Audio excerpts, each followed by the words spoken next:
ازداد سے ازداد پیدا ہوتی ہیں، جیسے دل کے اندھیرے میں ہی اللہ نور پیدا کرتا ہے۔ باغبان درختوں کی شاخیں اس لیے کاٹتا ہے تاکہ ان میں زیادہ پھل آئے۔ وہ باغ میں سے فالتو پودے اور گھاس پھوس کاٹ دیتا ہے تاکہ باغ پھولے پھلے۔ بیمار دانت کو نکلوانا پڑتا ہے تاکہ درد سے نجات حاصل ہو۔ بس نقصانوں میں ترقیاں ہیں۔ جانور کا گلا جب انصاف سے کاٹا گیا تو انسان کے حلق نے نشو و نما پائی، مگر روٹی کے ذریعے تیری زندگی کب تک رہے گی؟ بیت کی طرح بے ثمر اسی وجہ سے ہے کہ تو نے روٹی کے لیے اپنی آبرو داؤ پر لگا دی۔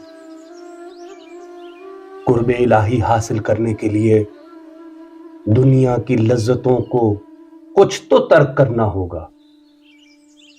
اگر تو صاف کپڑے پہننا چاہتا ہے تو دھوبیوں کے محلے میں جانے سے منہ نہ پھیر۔ جو دینا جانتا ہے وہی کاٹنا بھی جانتا ہے۔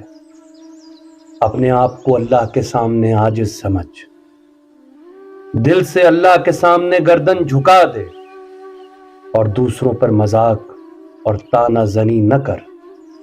دفتر اول مثنوی۔